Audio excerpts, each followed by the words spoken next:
Baiklah, di sini kami akan mempresentasikan jarak, waktu, dan kecepatan. Dengan anggota kelompok yang pertama Adelia Eka Saputri, yang kedua Dian Dwi Ayu Pusponingrum, yang ketiga Gifta Aulia, yang keempat Zakia Permawita, yang kelima Zeyantri Khofifah. Baiklah, selanjutnya adalah pengertian jarak. Baiklah, yang pertama itu jarak. Jarak adalah ruang atau panjang suatu benda dengan benda lainnya.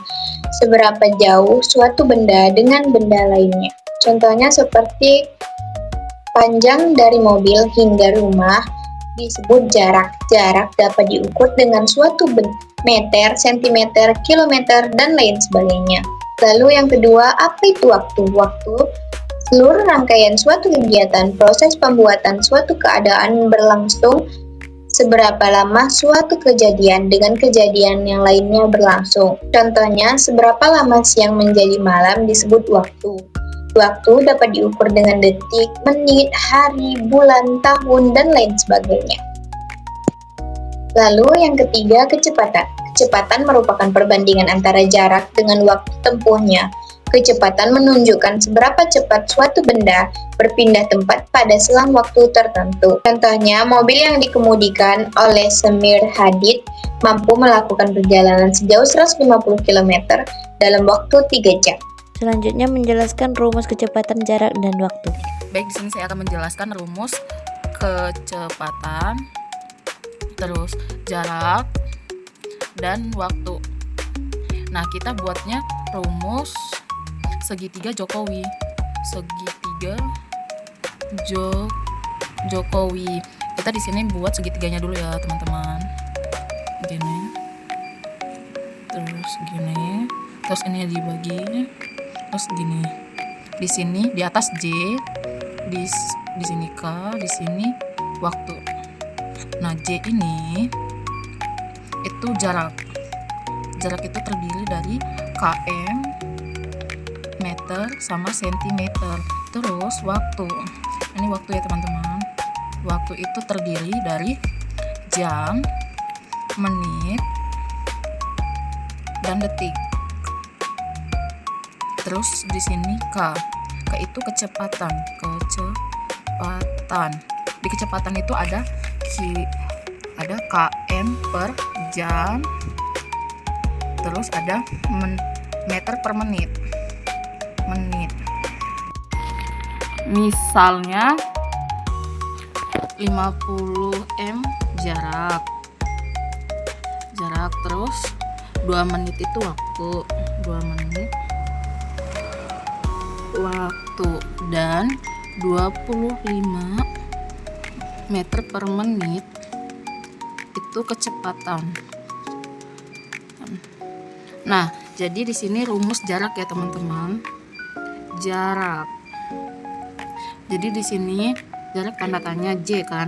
Nah, ini nih K dikali W. Ini dikali ya, teman-teman.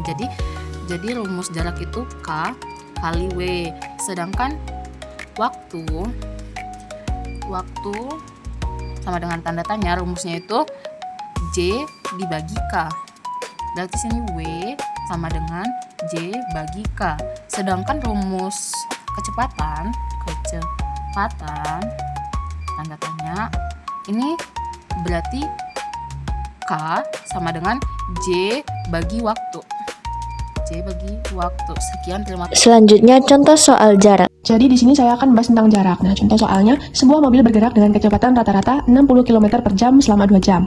Berapa jarak yang ditempuh mobil dalam perjalanan tersebut? Nah, jika kita mencari jarak, maka rumusnya jarak sama dengan kecepatan dikali waktu. Nah, kecepatan ini yaitu 60 km per jam, waktu ini yaitu 2 jam. Maka jarak sama dengan kecepatan yaitu 60 km per jam dikali waktu yaitu 2 jam. Maka jarak sama dengan 60 dikali 2 jam, maka 120 km. Jadi jawabannya 120. Selanjutnya contoh soal kecepatan. Baik teman-teman, di sini ada contoh soal menghitung kecepatan. Perhatikan baik-baik. Ketut Susilo berlari sejauh 500 meter dalam waktu 2 menit. Berapa kecepatan rata-rata Ketut Susilo saat berlari? Jawab, kecepatan sama dengan jarak sama dengan waktu. Kecepatannya 500 meter. Kemudian dibagi 2 menit. 2 menitnya dari mana? Dari waktu. Jadinya ini 500 meter dibagi 2 menit sama dengan 250 meter per menit. Selanjutnya contoh soal waktu. Terakhir ada soal, sebuah mobil menempuh jarak 120 km dengan kecepatan 60 km per jam. Berapa lama waktu yang dibutuhkan mobil untuk sampai? Jadi ada rumusnya, yaitu waktu sama dengan jarak dibagi kecepatan. Kita masukkan angkanya sama dengan jarak dibagi kecepatan. Berapa sih jaraknya? Jarak yang ditempuh adalah 120 km. Kita turunkan 120, lalu kecepatannya berapa? Ada 60 km per jam, berarti 120 kita bagi 60 sama dengan 2. Jadi lama waktu yang dibutuhkan mobil untuk sampai adalah 2 jam. Seperti itu.